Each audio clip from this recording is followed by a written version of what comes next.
You ask Tiger to calculate. This deals with finding the midpoint between 2 points.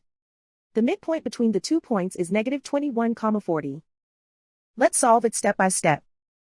Plot the 2 points and calculate the midpoint using the formula. The coordinates of point 1 are, x1 equals negative 72, y1 equals 81. The coordinates of point 2 are, x2 equals 30, y2 equals negative 1. PM represents the midpoint of the 2 points.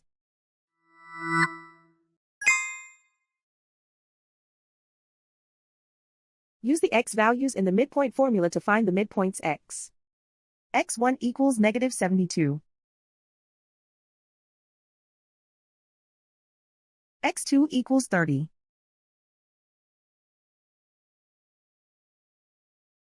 Simplify the arithmetic.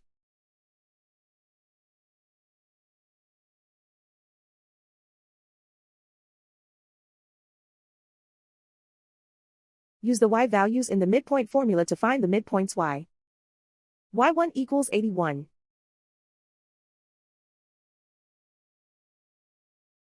y2 equals negative 1.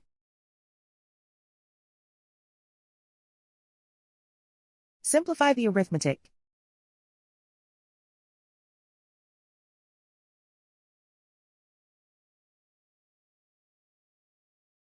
And so, the midpoint is negative 21,40.